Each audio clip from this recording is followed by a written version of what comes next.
آپ کے ذہن میں کیا آتا ہے جب میں کہوں رومنز، پرشینز، ایجپشنز؟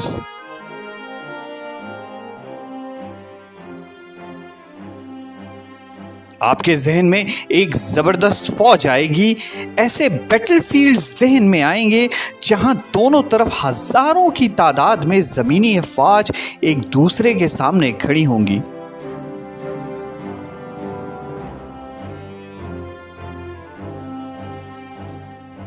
جہاں سورڈ شپ یا آرٹ آف سورڈ ایک ایسا آرٹ ہوگا جس کے بنا بیٹل فیلڈ میں ایک لمحہ بھی زندہ گزرنا ممکن نہیں۔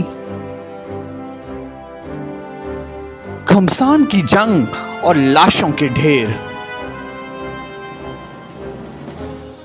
تو جو اپنی تعداد کھو بیٹھا وہ ہار بیٹھا۔ نہایت دردناک قسم کی جنگ۔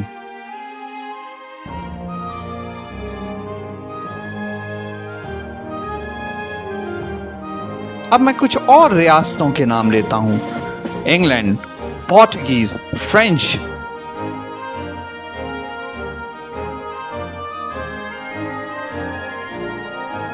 اب آپ کے ذہن میں بڑی بڑی بحری کشتیاں آ رہی ہوں گی جہاں جہازوں کی بڑی بڑی فوجیں ایک دوسرے سے پانیوں میں نبرد آزما ہیں۔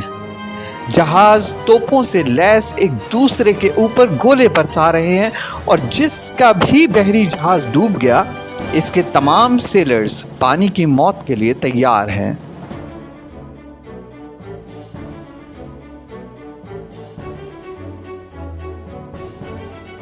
یہ دونوں ادوار ہمیں زمینی اور بحری قوت کی بہترین مثالیں یاد دلاتی ہیں جب دونوں ہی اپنے عروج پر رہیں، مگر اب باری ہے اس ایئر پاور کی جس نے دونوں قوتوں کو اگر بے معنی نہیں تو ثانوی ضرور کر دیا۔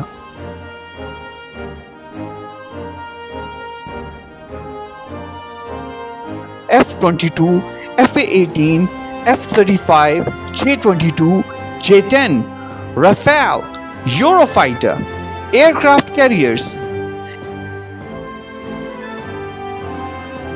اس دور میں ایئر پاور باقی دونوں پاورز جو کہ لینڈ اینڈ سی سے ہیں کہیں زیادہ افادیت رکھتی ہے۔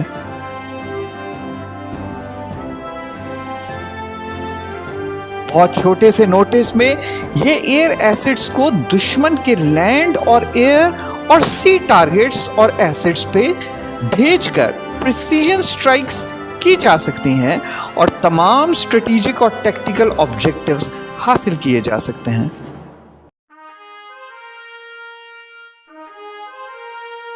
اگر ایئر پاور بہترین، اسٹیٹ آف دی آرٹ اور ویل مینجڈ ہو تو کوئی بھی ملک اپنے ملٹری اور پولیٹیکل آبجیکٹیوز کو حاصل کر سکتا ہے۔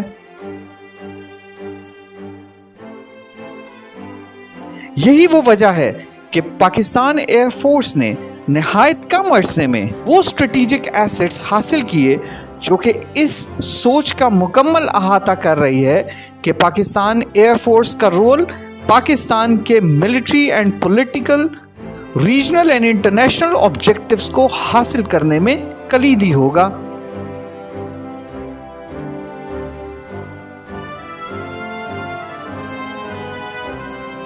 پاکستان ایئر فورس میں حالیہ ایسٹس کی شمولیت جن میں JF-17 کا block 3، J-10Cs، drones, aerial refuelers, ایویکس، electronic warfare aircrafts, anti submarine aircrafts اور فیوچر میں اسٹیلتھ ایئر کرافٹس اس بات کا ثبوت ہیں کہ پاکستان ایئر فورس مستقبل ہی نہیں حال میں بھی پاکستان کے لیے ایک فورس پروجیکشن اور فورس ملٹی پلائر ہے۔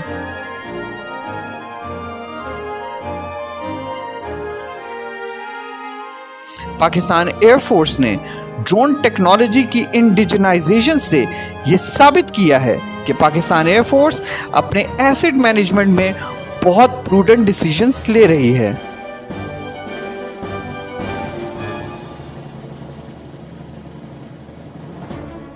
اپنے UCAVs کو پریسیژن سٹرائکس میں استعمال کر کے پاکستان ایئر فورس نے اپنے ایئر ایسٹس اور پائلٹس کو رسک فری بھی رکھا۔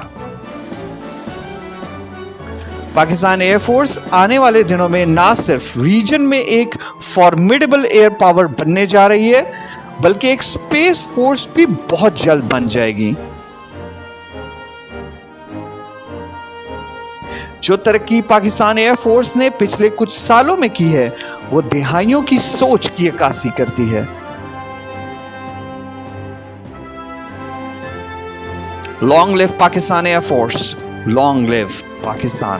Like, subscribe and support Professor Adil Azmat.